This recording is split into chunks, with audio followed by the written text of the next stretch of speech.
Hi, it's Mark Sellers, author of The Funnel Principle and Blind Spots, the Hidden Killer of Sales Coaching, here with a video tip for salespeople. I want you to get really good, if you're not already, at asking a certain type of question in any sales scenario. Make it muscle memory, make it a human nature, make it a habit. From this point going forward, it will never fail you. This one question is the confirming question. Not exactly a new concept, but that's okay. It doesn't have to be for it to be effective for you. A confirming question is simply a question that you ask to confirm your assumptions. Now, everybody on the surface says, well, that makes a lot of sense. But let me give you 4 scenarios where it's really critical that you make this a habit. Okay? Scenario number 1, the long sales cycle. So a long sales cycle might be 9 to 12 months or greater. Why should you be asking questions to confirm your assumptions? Because a lot can change over a longer period of time. You think about who's involved, the stakeholders. That can change for a number of different reasons. Funding priorities can change. What direction or strategy of the company can change, which affects the sale that you are trying to make. Could be positive or negative. It could speed things up or it could grind things to a halt. So make sure you are asking confirming questions, confirming your assumptions repeatedly over a long sales cycle. Scenario number 2, what the Challenger Sale book calls 57% leads. A 57% lead is simply a lead that you find first when the customer has gone through 57% of their decision-making journey. Well, what's that mean? Well, in the terms of the bicycle funnel model, which I use with my clients, it means that the customer has already committed to buy something from somebody, and you just discover the opportunity. Now, this sounds like a not ideal thing, and it's not necessarily, but you can still win your fair share of 57% leads. And to be fair too, every sales funnel is going to have its share of 57% leads. Hopefully not 100% of the funnel is 57% leads. But what's the confirming question that you need to ask with a 57% lead?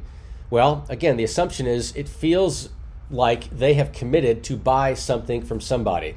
So let's confirm that assumption. It could be any questions such as, boy, I'm getting the impression that you are so serious, you and your colleagues are so serious about this situation that you've committed to buy something from somebody. You've committed to a capital C, you've committed funding, capital F. You are allocating money now, this fiscal year.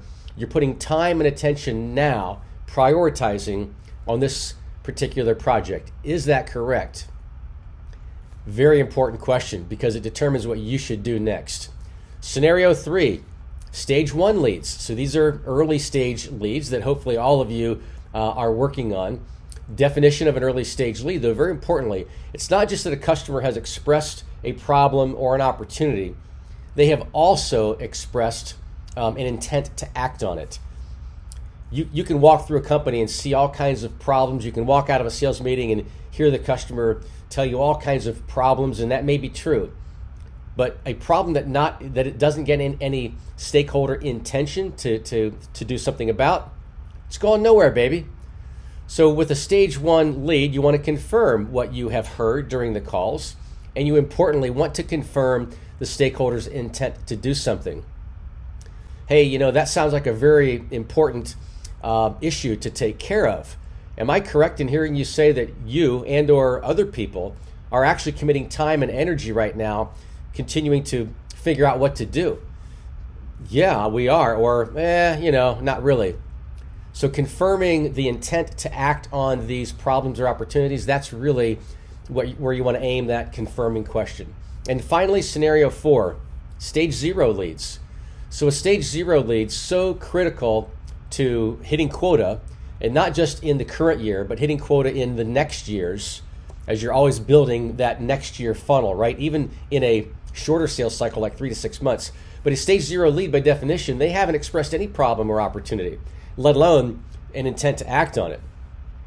So what I like to do with these leads is gather the intel. Maybe you were referred to this stakeholder And maybe that stakeholder told you something about the company's situation or about the stakeholder they're referring you to. So confirm that. Don't make any ongoing assumptions, but use a confirming question to assume what your referring source told you. Or you go to the website and you do some intel and you see that safety is a number one priority as stated by the CEO. Or you go to the annual report and you see that organic growth keeps being talked about across all these divisions and business units.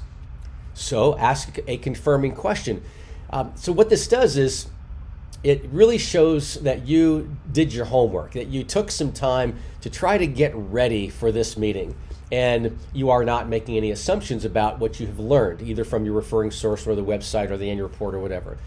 Very, very good sales hygiene, and that'll serve you well. So again, make it a habit, make it second nature, build it as part of your new muscle memory. Really get good at asking confirming questions in all sales scenarios, and it will absolutely make a difference in your sales success.